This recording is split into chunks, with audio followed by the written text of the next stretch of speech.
have the money. Bucks, they don't really. They're a little tighter. Other than that, I think other than Smart and Capella, the top 20 or so free agents have already signed. So I think NBA free agency is going to be a little dull going forward unless we get some crazy trades, which, there's always time for crazy trades. Oh, yeah. I mean, there are definitely... I mean, we got Kawhi Leonard, who it's exactly what we saw last year with Kyrie. Like, he wants to go somewhere else. And is it going to happen? And we're getting our hopes up, waiting for it. And as soon as we're like, you know what? Maybe it's not going to happen. Boom. He's going to be in Milwaukee. Stranger things have happened. So, I mean, if I'm the Spurs, I'm listening to what the Lakers have to say at least. I know you don't want to make your own conference harder, but at the same time, you can't really worry about other teams. You got to do what is right for your team, and if you get the best return from the Lakers, then you deal with seeing Kyrie in the purple and gold. I think that's about it for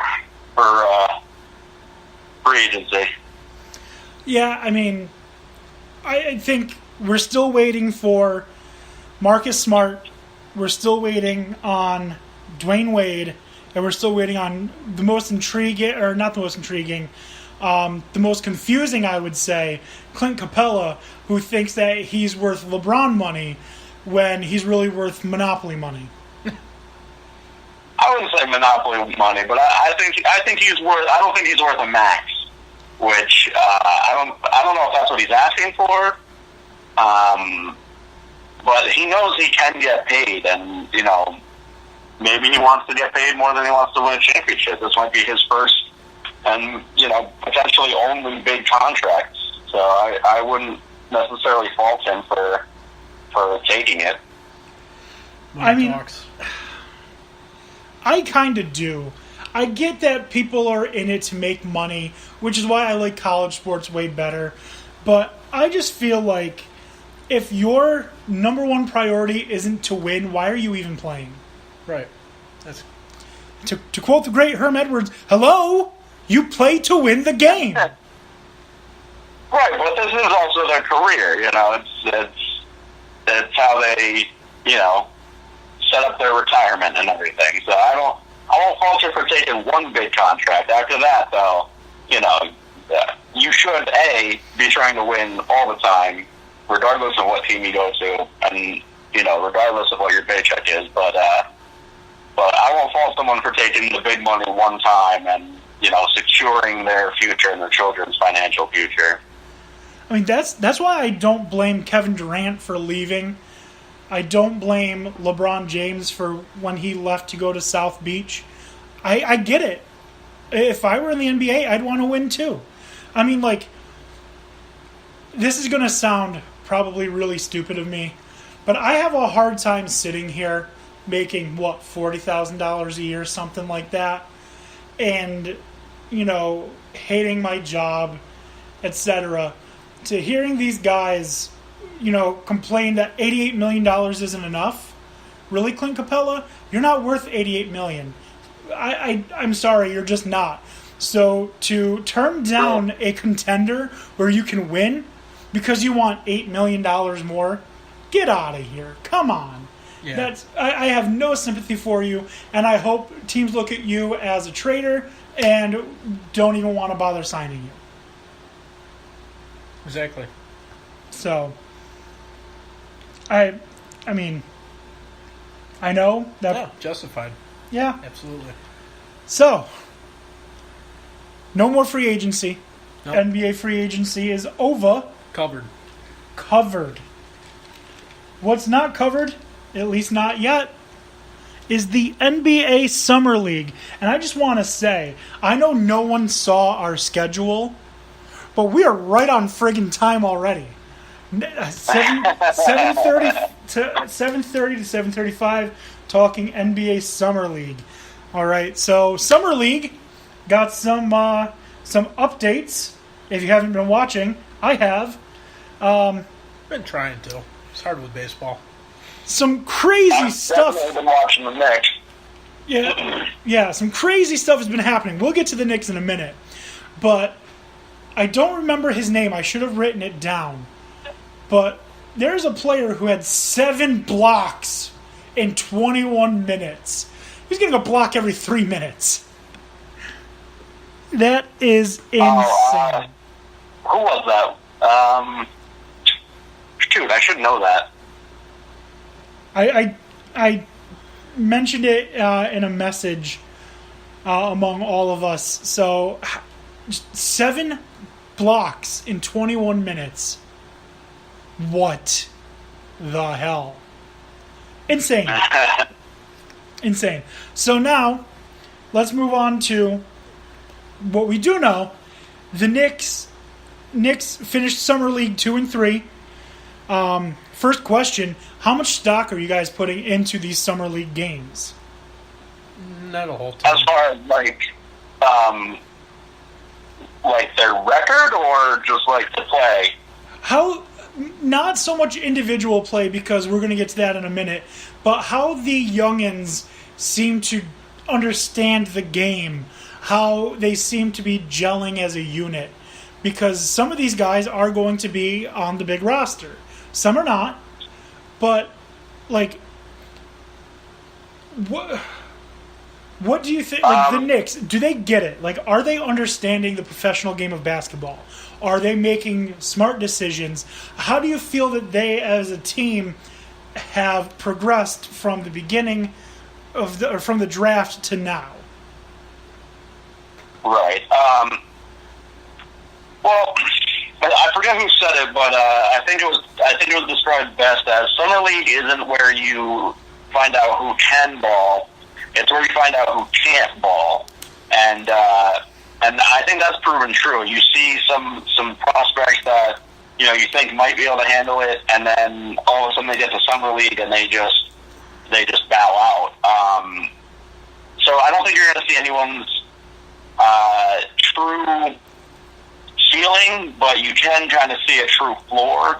So I you have to temper your expectations when you have a player that goes off. Like obviously, a lot of people are excited about Kevin Knox because he has been balling. He's been hitting it from 3. He's been throwing it down, slashing, which he do a whole lot of in college, and people are wondering about. So while that's exciting, you have to temper those expectations because he's playing it's against a just G Summer League League. team. And sorry? Because he's playing against a G League team.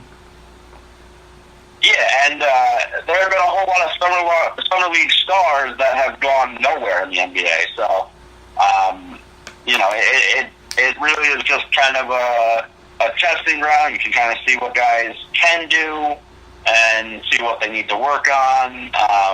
So, you can see some potential and you can kind of trim a little bit of the fat and send those other guys down to G League or tell them, trying to find a new career or something. Right. And you brought up Kevin Knox, who's been playing lights out of his mind, something that none of us expected to see with his athleticism, his range, his getting to the basket is unreal compared to what we thought it was.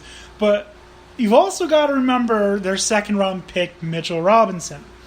Now, fun fact, according to Brian Kalbrowski of Hoops Hype, Knicks' second-round pick, Mitchell Robinson, had most blocks per game in Summer League history. As I said, I'm trying to temper my expectations. Stop reminding me of those things. You want your expectations tempered? I love it. I absolutely love both picks. It looks like we got gems, but I'm just trying to keep myself calm in case, they just don't pan out in the NBA. It happens. Let me help you temper your expectations. Now, he might have the most blocks per game in Summer League history, but remember, it was Lonzo Ball who got the first triple-double in Summer League history.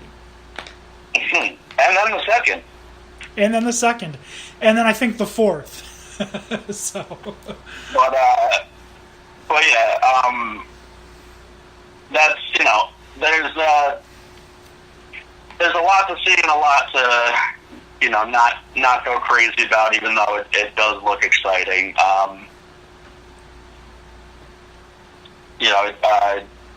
That young guy Trier looks pretty good as well. He used to be a top prospect. Well, yeah, until he accepted money from Sean. He was one of. I said, yeah, until he got caught accepting money from Sean Miller. Right. Looks like he might make the roster. So, there's some excitement ahead for a lot of teams. A lot of young players look good, but we'll have to see going forward who actually can handle it when things really get tough. Yeah, and hopefully all three of the Knicks guys that we've brought up, hopefully they can handle it, because, man, it would be so great if the Knicks, with these guys, they turn into absolute superstars. And then who knows, maybe they can take the Knicks to the playoffs in a very weak East. So stay healthy long term. It's not out of the question. Yeah, because, the Knicks with Kristaps Porzingis basically alone were still playoff contenders until he got hurt. Mm-hmm. So expectations tempered, but cautiously optimistic. I have to ask one question about the Summer League, and I want to hear you guys' answer. Which player do you think helped themselves the most in Summer League? Of any team.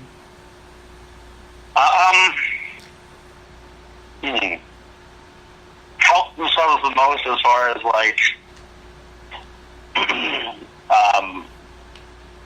brought themselves a starting, well, not a starting position, but a spot on the roster. Yeah, someone who really made a name for themselves in the Summer League, to where this momentum is going to carry over. Robinson. Who? You just said Robinson there in the Knicks. Oh, Mitchell Robinson? Yeah. Most steals in the Summer League history. Almost blocks. Almost blocks. How couldn't you ride that, momentum of that accomplishment into the regular season? It's a great question. He got himself a contract, Robinson. We're giving him a few million already, which is, I think totally worth it. I think he signed a 2-year deal or something like that. Totally worth it to see if the potential pans out. Another guy that came out and looked stronger than his draft was Stan Kidd on the Jazz. I saw him in one game, and I'm hearing and seeing his stats from other games. He was, killing them from beyond the 3-point line. I think he shot 47%. So he could totally get a 2-way contract from the Jazz, play G League, play NBA. It's tougher on the Jazz to actually make the roster because they're a much better team than the Knicks are right now. Okay, good answers for both. For me, it has to be Colin Sexton. He's played so well. He's shown leadership ability and poise, and he's just, I don't have enough good things to say about what I've seen from him. He averaged 18 points, 3.5 assists, and 3.5 rebounds per game in those 6 games. So he has played very well, and I think he is going to mesh extremely well with Kevin Love. Okay. That's fair. I definitely like what I saw from him. He's a player to watch out for. I think I would have been really happy if the Knicks had taken him. I know you're a little more high on Kevin Knox now, so we'll see. But Summer League, almost over, 4 teams left. Cavaliers playing against the Lakers, and this rivalry would be great if LeBron was playing in it, right? Sure. I thought it was Portland versus Lakers. Was it?